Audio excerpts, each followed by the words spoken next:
Minha senhora, eu vim de longe, tá certo? E eu tô aqui, eu tô afim de... Esse bairro muito de referência, certo? E me disseram que aqui vocês têm uma galinha de cabidela de qualidade. Muito boa, a gente tem até na hora e tudo. Tem até uma lá no sítio que se chama Natália. E a gente... Pronto, eu quero comer uma galinha de cabidela. Deu pra entender, não é? Peraí que eu vou trazer, que é pro senhor ver antes a galinha. Ah, tá certo. Tu tá de boi, é? É de cabidela, viu que eu quero? Tá de boi. Compra aí, latejo. Uma galinha de cabidela. Segura aqui, por favor, pra eu avaliar. Pode olhar, é de cabidela essa daí. Ei, você tá tirando onda com minha cara, é? Essa galinha não é de cabidela não, minha irmã.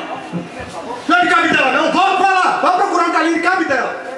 Essa não é de cabidela não, eu conheço a galinha de cabidela, rapaz. Bora, bora, bora. É de onde? Essa galinha é lá de Mossoró, do sítio de Seu Tonho. Eu sei, não é de cabidela não.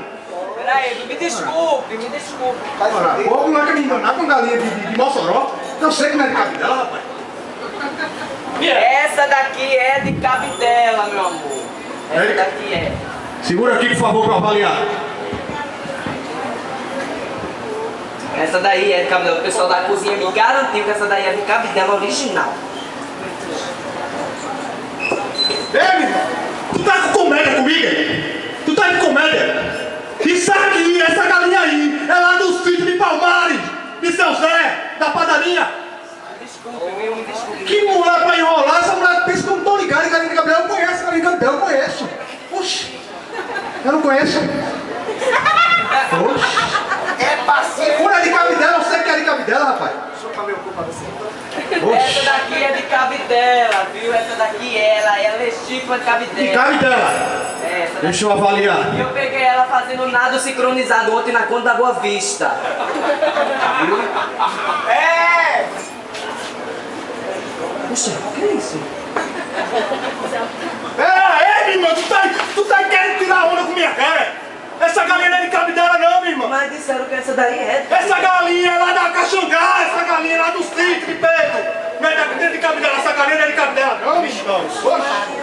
Ah, caralho!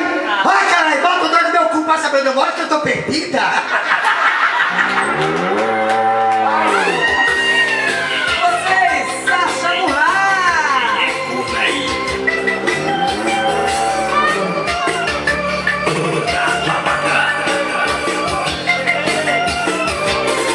Levo Gaia, levo Gaia, ele levou Gaia, levou Gaia, levou Gaia, ele levou Gaia,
sensacional. homem brasileiro. Já fica aí mesmo, porque a partir de agora começa o Dança Comigo 2013.